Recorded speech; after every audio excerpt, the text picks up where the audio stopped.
ये कांग्रेस हो या समाजवादी पार्टी, इनका चेहरा अलोकतांत्रिक है, इनके कृत्य महिला विरोधी हैं। इनके सामने प्रधानमंत्री मोदी जी ने जो विकल्प दिया था अपनी महिला विरोधी छवि को समाप्त करने के लिए, उसका इन्होंने नाजायज दुरुपयोग करने का प्रयास किया है। और आज इसीलिए देश भर में आधी आबादी कांग्रेस और उनके सहयोगी दलों के महिला विरोधी आचरण के खिलाफ सड़कों पर आंदोलन कर रहा है। आज मैं इस हजारों की संख्या में जो बहनें इस आक्रोश रैली का, आक्रोश मार्च का हिस्सा बनी है, इतनी भीषण कड़ाके की गर्मी के बावजूद आप सबकी उपस्थिति प्रधानमंत्री मोदी जी की नीतियों के प्रति आपके सहज समर्थन और आशीर्वाद का प्रतीक है। बहनें, आप जानती हैं कि पिछले 11-12 वर्ष में प्रधानमंत्री मोदी जी के नेतृत्व में देश के अंदर जो परिवर्तन देखने को मिला है, उसमें उन्होंने सदैव इस बारे में कहा है कि देश के अंदर केवल 4 जातियां हैं। उनमें पहली जाति है महिला की, दूसरी जाति है गरीब की, तीसरी जाति है युवा की और चौथी जाति है किसान की। और उन्होंने सभी नीतियों को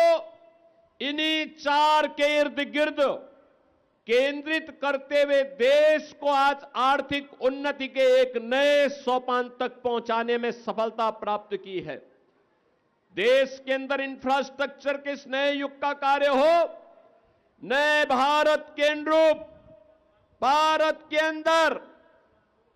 भारत की विरासत के संरक्षण का कार्य हो, या फिर देश के अंदर